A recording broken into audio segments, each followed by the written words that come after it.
فيلمنا بيبدأ مع جيسون اللي بيكون فاتح بث مباشر وبيغني وبيعزف على الجيتار وبيتكلم مع الفانز بتوعه وبيقول لهم انه هيتنقل لمدرسة ادلين الثانوية ودي كلها راهبات.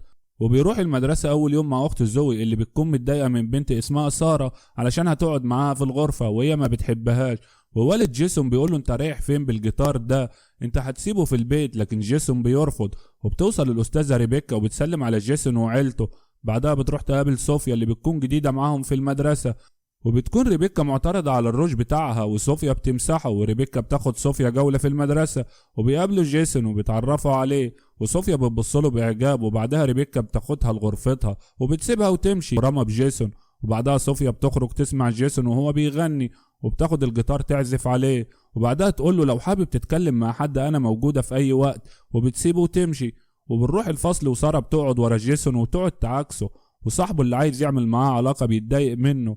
وصوفيا بتدخل عليهم وبتلاقي جيسون مقضيها مع سارة ونازلين ضحك فبتتضايق جدا وبتروح تاخد الروج بتاع سارة وبتنقلها من ورا جيسون. وبعد الحصة زوي بتروح لجيسون وتقول له انها حاسة بحاجة غريبة ناحية صوفيا لكنه بيطنشها لان سارة بعتت له رسالة. بعدها صوفيا بتقابل جيسون وهو راجع الغرفة بتاعته وبتسأله عن سارة وبتلطف معاه في الكلام. وبالليل صوفيا بتتفرج على فيديوهات جيسون وبتحط من الروج اللي خدته من سارة. بعدها بترميه على الارض وبتكسره برجلها. وتاني يوم سارة بتتمشى مع جيسون وتفضل تشتم في صوفيا وبتبوسه بوسة مشبك. لكن صوفيا بتشوفهم وبتروح لها وبتحذرها تبعد عن جيسون. وبعد الحصة ما بتخلص صوفيا بتطلب من جيسون يستنى شوية وبتقول له يروح لها الغرفة علشان عايزاه في موضوع. وبتروح صوفيا لغرفتها علشان تجهز لجيسون.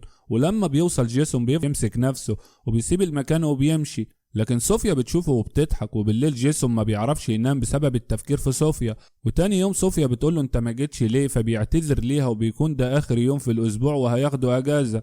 وصوفيا بتشوف سارة واقفة مع جيسون وبيتكلموا وبتسأله هيعمل ايه في الاجازة. وريبيكا بتقول لصوفيا ان المدرسة هنا مش زي مدرستك القديمة ولو عايزة شيء انا موجودة. وجيسون في البيت بيقترح عليهم ياخد اجازة من المدرسة علشان يشتغل على الموسيقى. لكن ابوه بيرفض الفكرة. وصوفيا اللي بتكون مغرمة بجيسون بشكل مش طبيعي بتروح لحد البيت بتاعه علشان تسمعه وهو بيغني. لكن بتسمعه بيكلم سارة وبيقول لها انه مش هيعرف يجيلها علشان ابوه معاقبه. وبالغلط صوفيا بتعمل صوت وجيسون بيروح عندها بس بتكون مشيت. وبنروح للمدرسة وصوفيا بتدخل غرفة سارة وسارة بتفضل تعيط علشان السيجارة دي مش بتاعتها.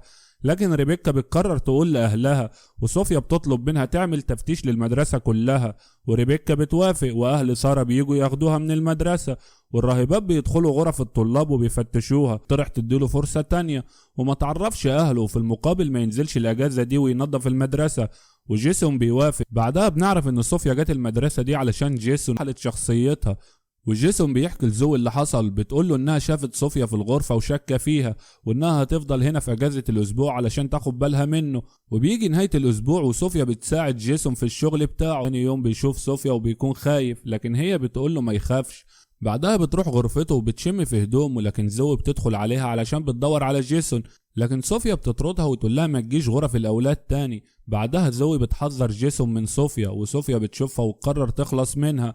وصوفيا بتوريها نتائج الامتحان وبتكون وحشة وبتقول لها لو عايزة تحسنيها تعالي بعد المدرسة وهخليكي تمتحني تاني. ولما بتروح بتلاقي اجابات الاسئله. صوفيا بتقول لها انت غشاشه وبتبلغ ريبيكا عنها. وزوي بيتكلم ريبيكا عن صوفيا ان تصرفاتها غريبه. وجيسون بيروح علشان يعترف بالذنب اللي عمله. ثاني يوم بيوصل الاسقف اورايلي وريبيكا بيتكلموا عن المدرسه. لكن هو بيسالها عن صوفيا وانه قابلها قبل كده وكانت لطيفه معاه. وريبيكا بتستغرب من كلامه. ولما صوفيا بتشوفه بتمشي علشان هيعرف انها مش هي.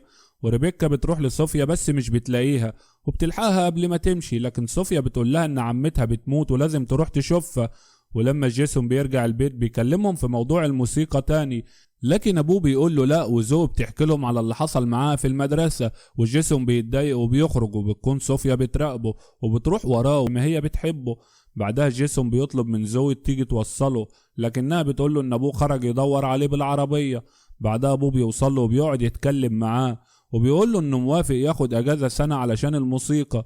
وجيسون بيفرح جدا. وتاني يوم قبل ما يروحوا المدرسة زوي بتشوف صوفيا في عربيتها تحت البيت. ولما بيوصلوا المدرسة زوي بتاخد نمر عربيتها. ولما جيسون بيدخل الغرفة بيلاقي صوفيا نايمة هناك وواخدة حبوب كتير علشان تنتحر. وجيسون بيعمل لها تنفس صناعي وبتقوم وتقول له انها عارفة انك بتحبني.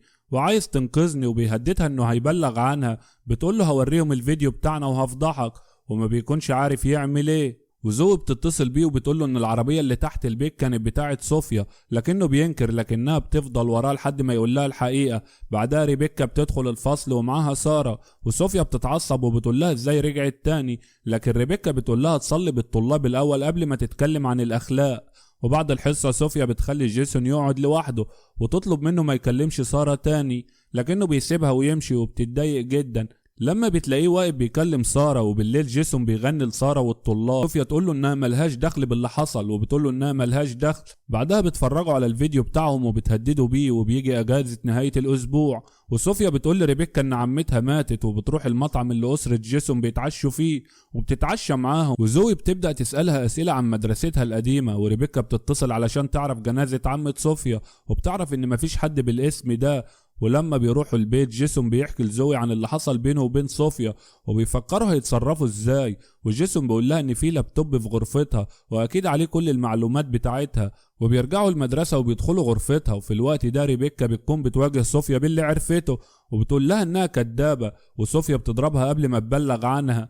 وجيسون وزوي بيكونوا عرفوا كل المعلومات عنها، وبيروحوا لريبيكا بس ما بيلاقوهاش. وصوفيا بتروح لهم علشان بتكون متضايقه علشان كشفوها، وبتضرب زوي وجيسون. وقبل ما تخلص عليهم جيسون بيضربها بحديده في ظهرها وبيقتلها، وبتخلص السنه وبينجحوا. ولحد هنا بينتهي فيلمنا. لو حابب تشوفنا تاني اعمل اشتراك في القناه، وما تنساش تعمل لايك للفيديو، واشوفكم الفيلم الجاي. سلام يا قمر.